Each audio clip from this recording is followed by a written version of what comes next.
I can't.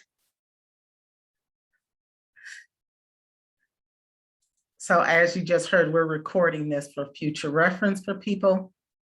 And just so you all know, you will be able to access this recording at some point on our provider page, I believe. Good morning, my name is Natalie Huckins. I am with Alliance Health, the diversion housing specialist. And I'm going to talk to you a little bit today about the rental laws in North Carolina. If you can just put in the chat, and Alex, if you can monitor the chat for me, I just need to know, have a general idea of how many people know, I don't know, maybe a little something about the laws in North Carolina when it comes to renting. Anyone know? If you can just say yes or no, or if you know a little bit or a lot, or however you want to put it. And I know a little bit. Okay, good. Okay, well, we're all in the same boat, because I will tell you right now, it's very complex. And Alex and I do these trainings, and we're told, you know, to try to make them no more than maybe 35, 40 minutes. Well, that's going to be kind of difficult. I will do my best, but I want to encourage you to ask questions if you have any questions.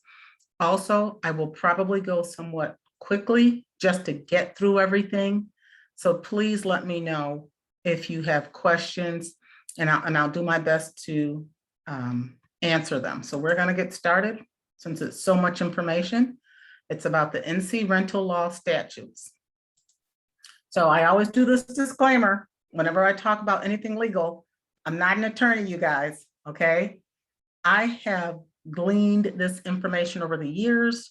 I've done research. Anyone can Google this information, but all I've done is put it in one place for you. And this really, I'm only scratching the surface of the North Carolina rental laws, because there's so much, but I tried to focus on items and issues that we all, as providers and MCO, what we come in contact with regularly. So that's what I focused on, the issues that you all will come in contact with regularly. I do encourage you to encourage the members to consult an attorney or legal aid. I have the information here, and again, you'll have access to these slides, but Legal Aid of North Carolina, please, please, please, you have to refer them there. They can do an application on the website, or they can call, or you can call on their behalf. Okay, so this is what we're going to cover. We're going to talk about security deposits, late fees, lease terminations, landlord and tenants' rights and responsibilities, and we're going to kind of touch on the Fair Housing Act. Like I said, this is a lot of information. Again, you can put a question in the chat. Alex is monitoring that, and Alex, you can just stop me at any time, and I'll do my best to answer. Again, I'm not an attorney, but I'll do my best to help you all. So the security deposits, as you see, I put the actual statute number, the section and the number. It's in section 4250. Just so you know, I'm not making this stuff up. This stuff is real. Anytime there's a security deposit that's required, it has to be put in a bank or in a trust account somewhere, and the tenant has to be given that information within 30 days of signing that lease. 9 out of 10 times the information will already be on the lease. The landlord will already have the name of the institution and the address. They have to provide that to a person. Security deposits, if you have a week-to-week, like a boarding house, the member has a week-to-week agreement, the security deposit cannot be any more than 2 weeks of worth of rent. I gave you an example here. So if the rent is $150, the deposit cannot be any more than $300. If it's a month-to-month lease, like say for instance, some people only sign 3-month leases or 6-month leases. So then it's only 1.5 months rent, that the security deposit cannot exceed 1.5 months rent. Another example, the rent's $800 a month, security deposit cannot be more than $1,200. That's 1.5 times the amount of the rent. 2 months rent is the most a security deposit can be if it's a 12-month or more lease. That's what we usually deal with, you guys. So usually people with us, they sign yearly leases. So if the monthly rent is $800, the deposit cannot be more than $1,600, $1,600. A lot of landlords will say, well, I want double security deposit plus first and last month's rent.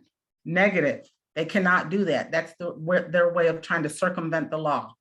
That is illegal because they're basically asking for 3 months worth of rent. So that's something that you can always refer to if you ever hear someone say they want double security deposit and first and last month's rent. That is illegal.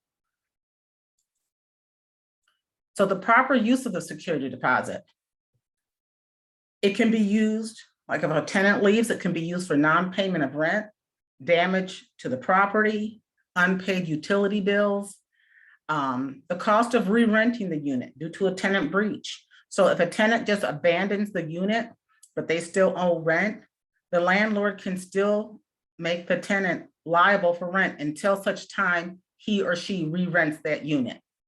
So until that unit is re-rented, the tenant who left is still responsible. What the landlord can't do is collect rent to the end of the month for the tenant that left and still re-rent it and collect rent from a new tenant. They can't double dip, okay? They can only collect rent from one tenant at a time. It can be used to cover the cost of removing and storage of a tenant's property that they left due to eviction. It can also be used for court costs. What it can't be used for is last month's rent. I hear that a lot. Well, he can just use my security deposit as last month's rent. The North Carolina statute does not allow that to happen. It does not. And that's because if a landlord does that, what if he says, okay, or you claim he can just use, I'm not paying last month's rent, he can just use the security deposit. Then what if you leave and that place is damaged, tremendously damaged? Who's going to pay for that? That's what security deposit is for. It is not for last month's rent. So when a person leaves, they have a right to get their security deposit back, minus any damages or any money that was owed. Okay, but that money must be refunded to the tenant, and it must be refunded within 30 days of termination of the tenancy. If the landlord had to use some of the money for damages, when he returns that money, he must also give the tenant an itemized list with the cost of everything and what had to be repaired or what was owed, with the month of rent that was owed or anything like that. Are there any questions? I saw something in the chat. Alex, is there a question? Yeah, there was a question about pet deposits, but I stated that usually pet deposits are non-refundable, but it depends on the specific lease agreement. So you'd have to just look and see if the lease agreement states that the pet fee is non-refundable or whether it is able to be returned to the tenant. I most often never see pet deposits as refundable. These are usually non-refundable. Correct. And we are going to cover that, but that's a good question. Thanks, Alex. And this is Eva. I didn't ask the question right, I guess. I was wondering, is a pet deposit separate from a security deposit? Yes, it is. Okay, so it's two different things. Okay, thank you. You're welcome. So the security deposit has to be returned within 30 days. If the damage is such that it can't be assessed in that time period, what the landlord has to do is give them like an interim account of what's going on. Within 30 days, the tenant still has to get at least an interim account of what they may be charged for, what the security deposit may be charged for. And then within 60 days of the tenancy terminating, they must get the rest of the money back or an explanation of what the security deposit was used for. If the landlord doesn't know where the tenant is living, they can't just say, oh, well, I don't know where to send the money. They must hang on to it for at least 6 months, put it in an account, and they must hang on to it for at least 6 months. Be careful when you're working with people who come from another state, such as myself. I'm originally from upstate New York. And in New York, when the laws with rental laws in New York, the security deposit must be in a bank, but it has to be in an interest-bearing account. So if I live somewhere for 10 years and I'm renting that place, my money is my security deposit is in an interest-bearing account, I get my security deposit back plus all the interest that it may have occurred, sorry, that may have, what word am I looking for, you guys? However, you know what I'm Accrued. talking about. Accrued. Thank you. The interest and my security deposit back. So it's different from state to state, but in North Carolina, they do not require it to be in an interest-bearing account, but it must be in a separate account. Natalie, Yes, can you hear? I can kind of hear you're kind of breaking up. Now I don't hear anybody. Maybe put your comment Yep. or question in the chat box. Yeah. And then I'll come to it. So the notice to quit, notice to vacate, court eviction, this is what these are all the words we hear. These are all the phrases we hear. If a person has a year-to-year lease, they must be given a 30-day notice for a notice to vacate. If it's a month-to-month lease, it only requires a 7-day notice. And if it's a week-to-week lease, it only requires a 2-day notice. So sometimes people will come to me and say, well, they didn't get 30 days. They told them they had 10 days to leave or 7 days to leave. If that yearly lease automatically went month to month, the landlord only has to give a person a 7-day notice. And that's where a lot of people get confused. Once it turns month to month, they only have to give them a 7-day notice. Natalie, Yes, ma'am. can we backtrack real quick? I'm sorry, I was driving. Sure, of course, Joy. About the security deposit. So I currently have a case where the lease is ended and the client has basically went MIA. Landlord can't reach him, we can't reach him, but he may potentially have a security deposit coming to him. Can we have offer to have the security deposit mailed to our office, or should we just keep trying to get in contact with the client / I guess leasing?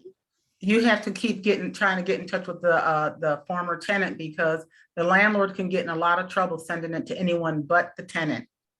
There are all kinds of legal issues there, especially if the tenant may have said, well, I never wanted him to do that. They never had permission to do that.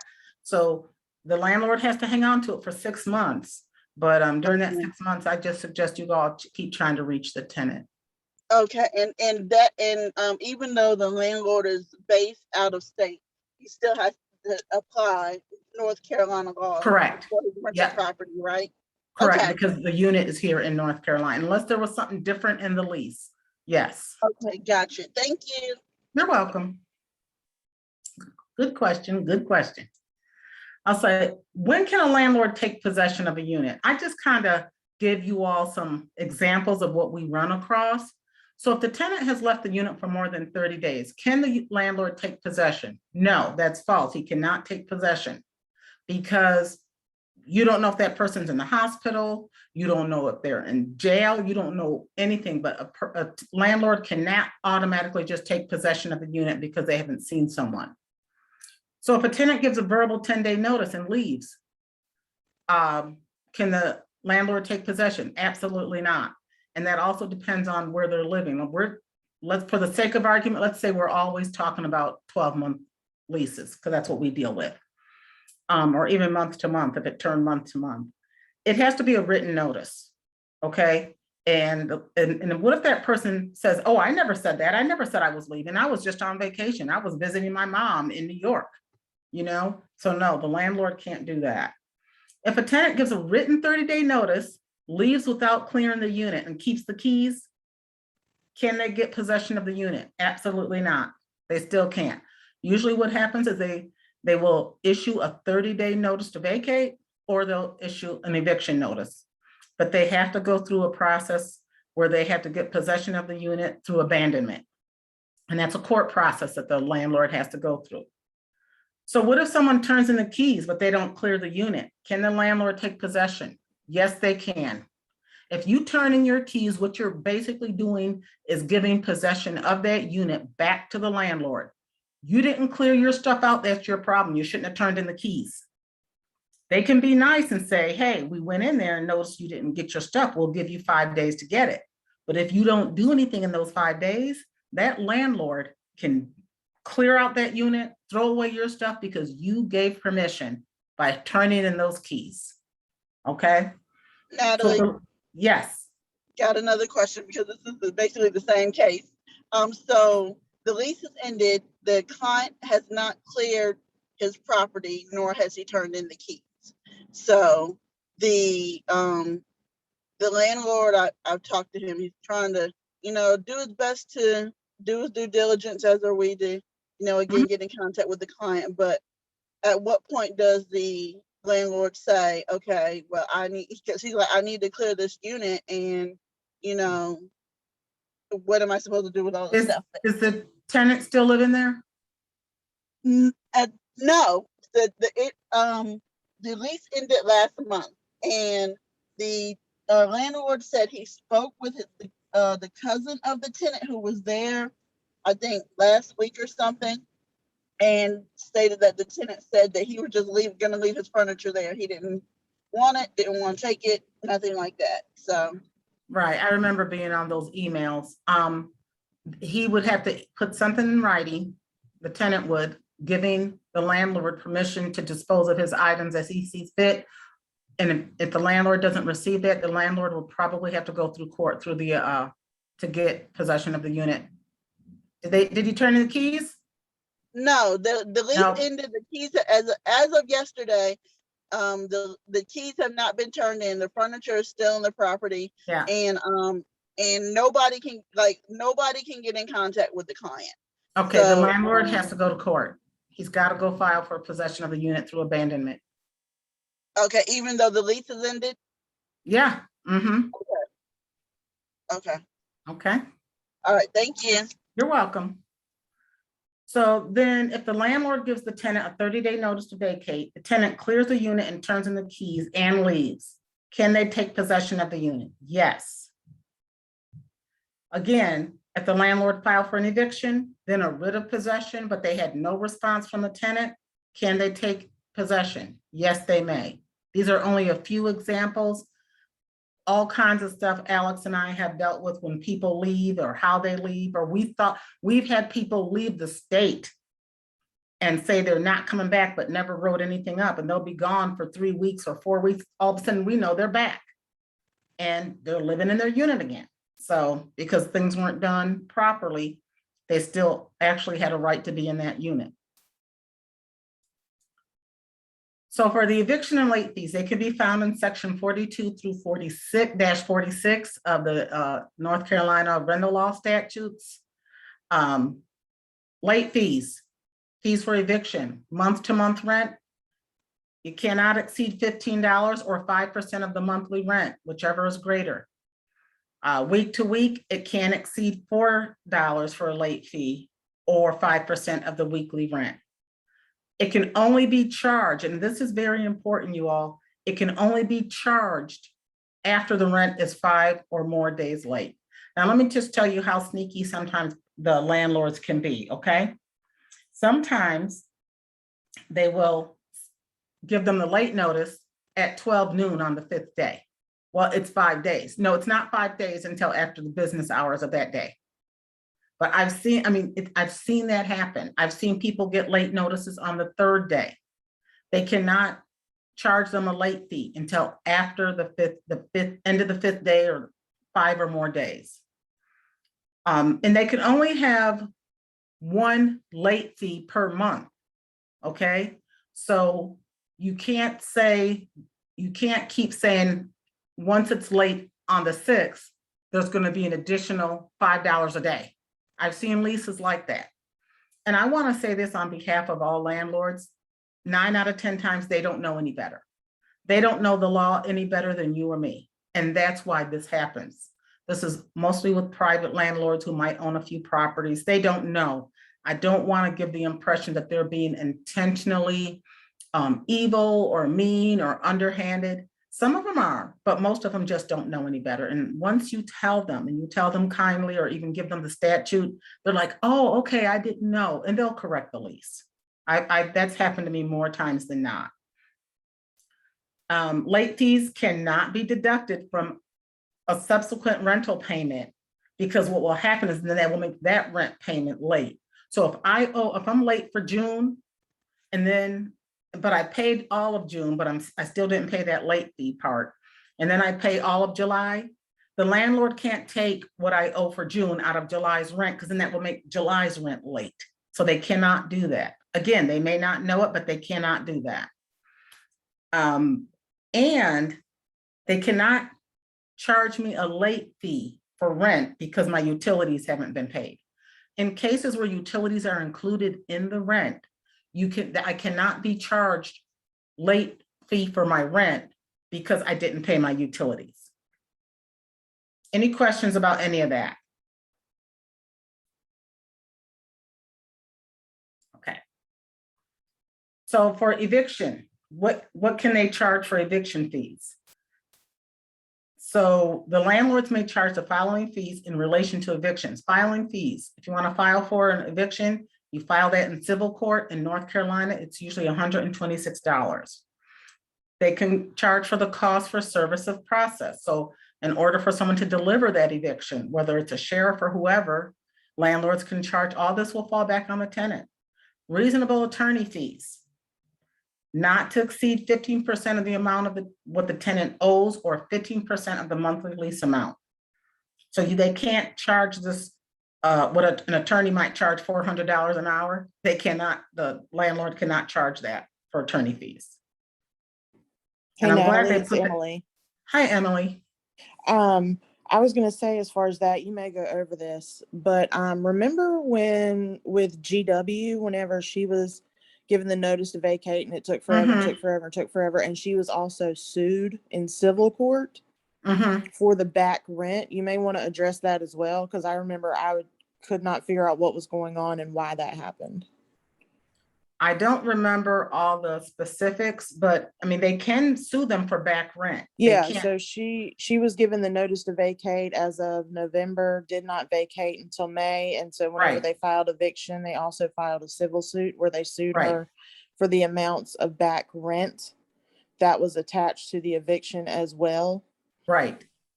And they So- can do that. Yeah, they can do Right. that. Because as long as a person is living there, especially in this case where a person refuses to leave, you're still occupying and using that space, you will be responsible for the rent. And remember, she had tried to pay her rent with the money order, but they sent it back because they can't legally Yeah. take it. Right. Thank you, Emily. That's a good point. So if at any time during the eviction process, a person wants to go and pay their rent, but basically the landlord just wants them out, the landlord will not accept that money, because if they do, then that just voids the whole eviction process. That's why they won't take the rent, because they really want you out. If they take the rent, they're saying, okay, you can stay. And then they have to start all over again and file all over again. So thanks, Emily, for bringing that up. That's a very good point. So the other fees, return check fee cannot be more than $25. Someone questioned me about this once on a training that I did about something similar about evictions and things, and they said they thought it was $35. In North Carolina, return check fees in general cannot be more than $35. However, for rental properties, for rental late fees, it can't be more than $25. I had to do some research, but that was a discrepancy. North Carolina in general, check fee, return check can't be more than $35, but for rent, it can't be more than $25. For housing voucher recipients, only the tenant's portion of the rent may be used to calculate the late fee. So if someone's living in a Section 8 housing or TCLV housing and the total rent is $1,200 and the rent is late because the tenant didn't pay their portion, they can only be charged based on their portion of the rent if it was like $200. That's what that 15% or whatever can be based on. It can't be based on this full $1,200. Now, North Carolina permits landlords to charge a reasonable non-refundable pet fee. I don't know what you call reasonable. most of what I've seen is not reasonable. Because when you want more for a pet deposit than what I pay for my dog, that's unreasonable to me. And I've seen them for $300-400 per pet, and that's a lot. So I'm giving you guys a little fun fact in case you didn't know this. If a person lives at a hotel more than 90 days, all taxes and fees must be returned to the guest and only room rate can be charged moving forward. Does anyone know why after 90 days, they can no longer be charged for the administrative fees, the taxes and all that? Anyone know? Natalie, Is there permanent residence? It is considered their permanent residence at that time. That is correct. I don't know who said that, but very good. You get a gold Hey, star Emily. today. Yes. Natalie, I've been trying to find that statute because I have had a client who has spent a good amount of last 2 years in hotels, and I was trying to tell his mom, and his mom informed like the hotel, and they were like nothing about it. So we've never been able to recover those costs. Can you email me so I can look into that for you and send you the information you need? Yes. Okay, thank you. Now, I'll be happy to help. Let me ask this really quick. Okay, Because the hotels they were staying at for that time frame, they're no longer staying at those hotels. Can those costs still be recouped? I believe so. Okay. And I will look that up, and I love a good challenge. Send it to me. Okay, I will. Thank All right. you. Great, you're welcome. So after 90 days, they are considered a resident of that room, of that building. So they don't have to pay taxes. They don't have to pay all those service fees and all that. This is about landlord rights and responsibilities. Some of the language in here is a little bit older because of this, when the statutes were written. So they say premises, they don't say property or apartments, but it's all the same thing. They have to comply with the building codes. Alex is the one who arranges for inspections for our units, and they go by housing quality standards, which are minimum housing, a minimum housing inspection and standards that are required with HUD properties or any property that's got any kind of federal or state funding in it. Landlords have to make sure the place is kept fit and habitable. Everything has to be safe. That means the locks will work, the doors will close properly. All the electrical and plumbing, all that works. They have to provide operable smoke alarms and CO detectors on each level. That's very important. Even if a house, and you don't see it a lot here, but I do see some homes that have basements. Every level has to have a CO detector. Every level has to have a smoke detector. Now, here's the caveat, and it's usually in the lease. The landlord is responsible for making sure that works. However, once the tenant is in there, and this is usually in the lease, the tenant has to make sure that the batteries are changed and that it's always operable. The tenant is in violation of their lease and in violation of a North Carolina law if they remove that smoke detector. I didn't write this down because there's a lot of laws about this, but after 2012, all smoke detectors would have to be, I think, electronically wired or something like that. Please, please make sure that you look into this if there's a question about the smoke detector and the CO detector. It used to be just smoke detectors. Now carbon monoxide detectors are required. So within a reasonable time period, the landlord must repair or remedy any eminently dangerous condition. That's how the statute is written, eminently dangerous. So you might think, what is eminently dangerous? Well, the statute defines that as well. All these things listed: unsafe wiring, flooring, ceiling, roofs, chimney, lack of potable water. I told you some of this language is old. What's potable water, you guys? Anyone knows what we call it today? What's potable water? Most of you should be doing this every day, drinking water. And now it's what we call drinking water. It's what we bathe in, it's what we cook with, it's the water that you can use inside your house. Like I said, the locks must work. All windows, no window should be broken, and locks should be operable, at least on ground level. Now, They can't have a lack of operable heating facilities. If I didn't already tell you all this in any of my trainings that you've ever been to, heating is required in North Carolina. Air conditioning is not.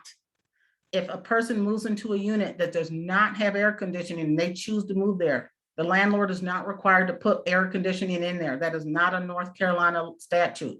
Heating is. And here's the thing about the heating. I wrote out the statute, just how it is, how it's written. So the lack of operable heating facilities, it has to be capable of heating living areas to 65 degrees Fahrenheit when it's 20 degrees outside from November 1st through March 31st. This is how it's written. I don't think people need to know all that. I think most people don't know. I just typically say that it has to have a heating unit, but it does not have to have air conditioning. Make sure that there's no rats infestation and other rodents or anything that can get in there. Excessive standing water because of sewage or flood. These are all eminently dangerous conditions according to the statute. Natalie, Yes, sorry, another question.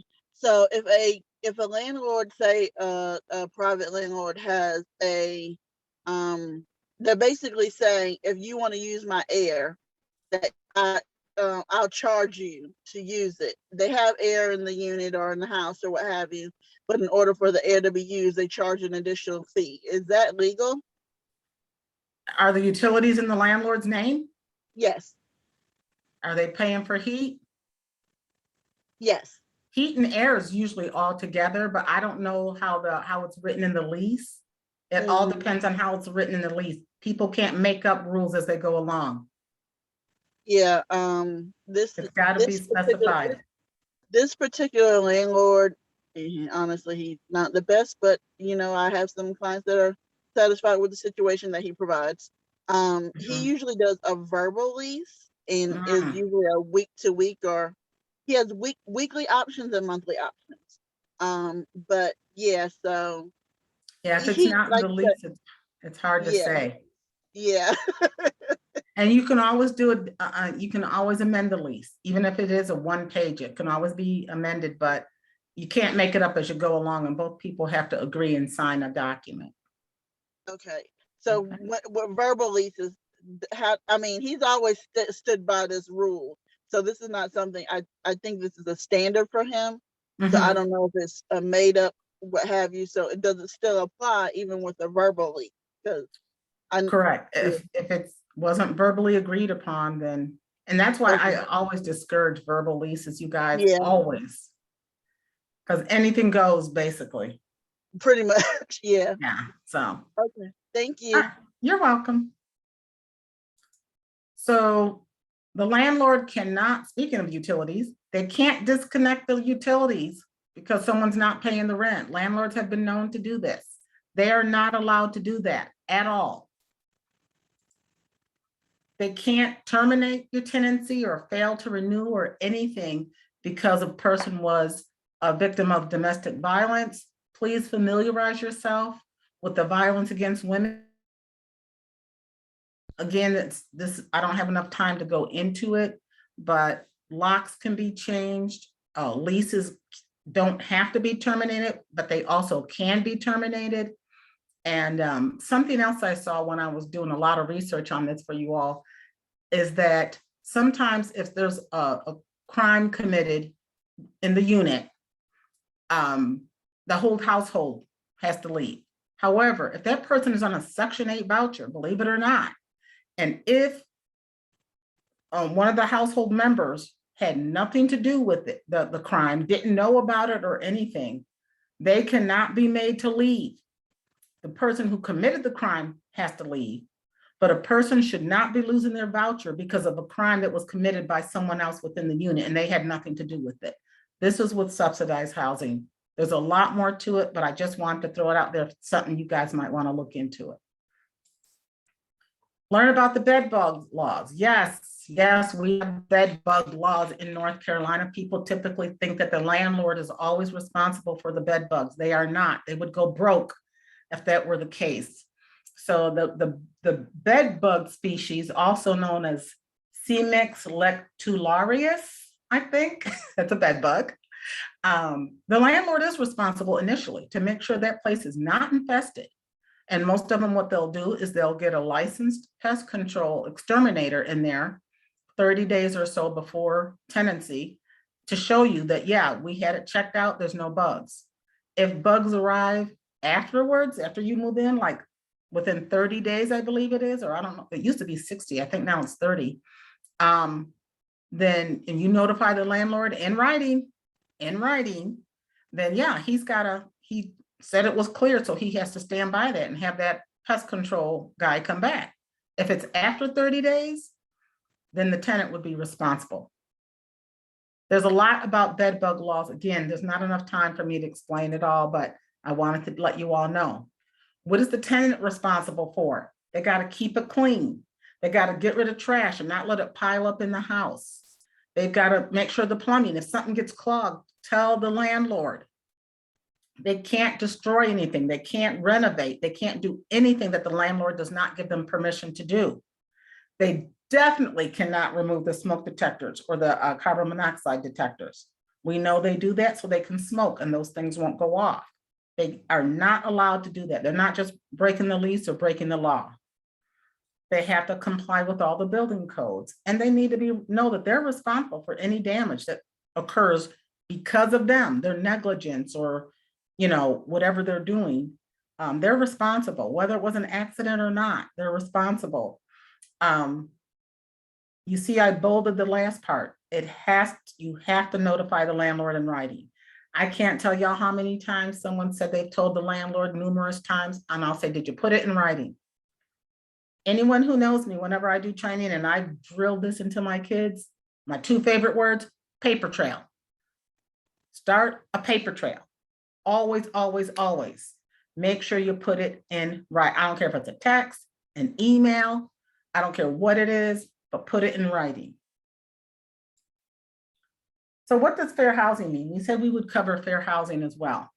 Fair housing means all persons have equal opportunity to be considered for rental units, purchase of property, housing loans, and property insurance, and cannot be discriminated against due to their race, their color, their religion, physical or mental disability, gender identity. Now that's 5, we got 4 more, but I put these 5 first on a separate slide because we pretty much know what all these mean, right?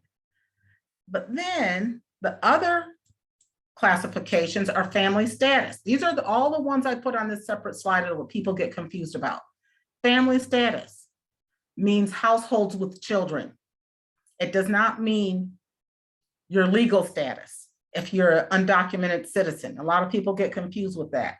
Family status, households with children cannot be discriminated against. Nationality, we hear the nationality, natural origin, and ethnicity all the time, but when I ask people, no one knows what that means. I forget what they mean. So I wrote this out for you all. Again, you'll have access to the PowerPoint presentation, but the nationality is a specific legal relationship between a person and a state. So I'm originally from New York, but my nationality now is with North Carolina. I have a legal obligation to the state of North Carolina, and believe it or not, North Carolina has a legal obligation to me. So they need to protect me. They need to do what's best for me. And I have to follow the laws of the state of North Carolina. That's my nationality. My national order, yes. I'm sorry, one more question. So with the family status, what about in situations where, for example, four family household may try to move into like a studio or 1-bedroom apartment? Would that be considered discrimination, or would that be something else? If what you're saying is true, then what you want to look at then is the laws of the township, because most of them have what is allowed per square foot, per person has to have so many square feet. Okay. So that would be like way too much. And also, since you mentioned that, and I'm talking about Wake County right now, and I think it's also in a lot of counties, you cannot have more than 4 unrelated people living in a building and say it's not a rooming house, because once it's there, then you got to get permits and everything. No more than 4 unrelated people can live under one roof. Okay. without you getting permits and stuff. So that was a good question. So national, Sorry, another question. So Mhm. what about like the college housing statutes, like, you know, the apartments by state where they have the apartments where I guess it's more student housing, but sometimes just regular individuals also rent out. That wouldn't be considered a rooming house, or it would just be under the standard of what, student housing or just regular housing? it's regular housing, but if you'll notice, most of them, they never have more than 4 people. Right. Okay, got you. Yeah. Yeah, they never have more than 4. They even build these apartments. They each have 4 bedrooms, 4 baths, and they share the kitchen and living room. They know what they're doing. They know they don't have more than 4. So, but again, good question. Nationality, I'm sorry, natural origin, the nation from which a person or lineal ancestors were born or originated. So for me, it would be Africa or Ireland, because I'm got both those mixtures in me. Ethnicity, it's the culture of a given people from a given geographic region, your language, your heritage, your customs. It doesn't mean you have to live in that region, but for instance, my mom and dad originally from the South, and people are always shocked that, yes, I eat grits. Yes, I make some slime and collards. Even though I'm from New York, the ethnicity, their cultures and everything, my parents who are from the South, raised me with that type of culture. Okay, so that's ethnicity. So I wanted to just give you guys that, description, definition of each one of them, because people interchange them often. That's it. So any questions? You guys asked a lot of good questions during the training, but do you have any other questions? Anything in the chat, Alex, or any comments? Anything I can help you all with? Oh, there was one other question about security deposits. So after 6 months, if the landlord still isn't able to find the tenant to return the security deposit, are they able to keep that money, or do they have to turn it over to the Treasury? No. I will have to tell you, they get to keep it. Yeah. I doubt very seriously the Treasury would want to be bothered with that one, but I believe, yeah, they get to keep it. I thought that same thing, and I did look into it and I couldn't find anything. So my assumption is they get to keep it. And this is just a general note. Next week, we're going to try to build on this training that Natalie's done here today, this presentation. We're going to get, we'll get more into landlord tenant disputes and some of the options to try and resolve that stuff, but it will build on a lot of the information that Natalie has provided to us today. So just keep that in mind for next week. All right. Thanks, everyone. Appreciate your attendance. Have a good day. Great training. Thank you.